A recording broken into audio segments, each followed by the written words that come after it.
Burado na ang 57 billion pesos na utang ng mga magsasakang benepisyaryo ng Agrarian Reform Program sa pinirmahang bagong batas ni Pangulong Marcos. Pero kapalit naman yan ang ilang kondisyon sa lupa ng binigay ng gobyerno sa mga magsasaka. Nasa frontline na balitang yan si Maricel Halili. 850 shall now become... Makalalaya na sa utang ang higit 600,000 magsasakang benepisyaryo ng Agrarian Reform Program. Kasunod yan ang paglagda ni Pangulong Bongbong Marcos sa Republic Act 11953 o New Agrarian Emancipation Act.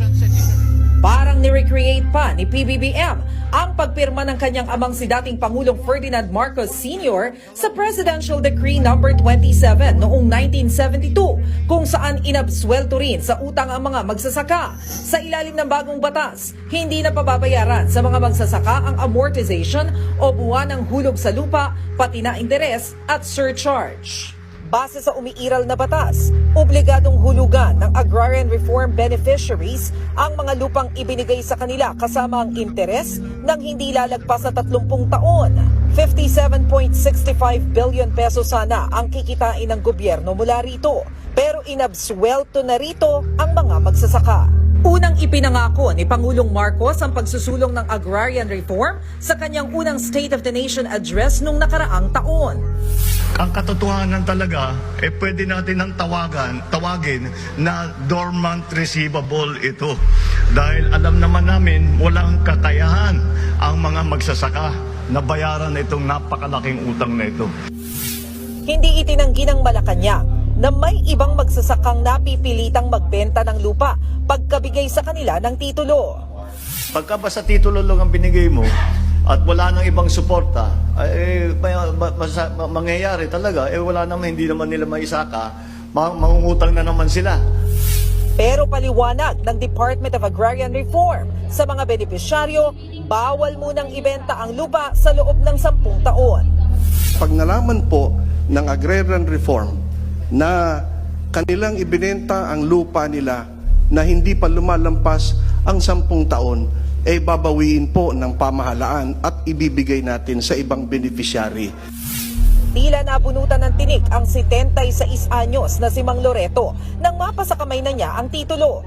Kwento niya, 10 years old siya nang ibigay at ipautang sa kanila ang lupang pinagtataniman nila ng tubo.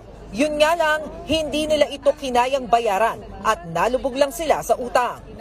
Napalaking tulong po ito. Pala'y sarili na namin na magiging sapit ng lupa.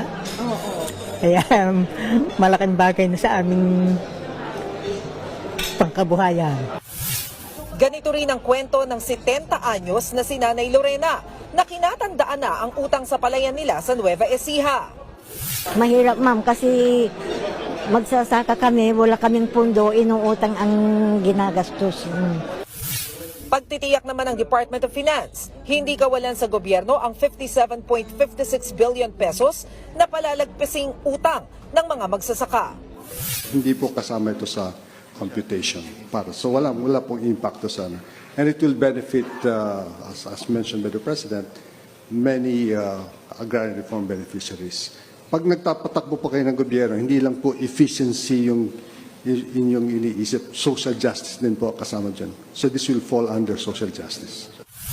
Malaking tulong din ang hakbang na ito para madagdagan ang supply ng pagkain sa bansa dahil mas nakatuon na ang atensyon ng mga magsasaka sa pagtatanim na walang iniisip na utang. Nagbabalita mula sa Frontline, Maricel Halili, News 5.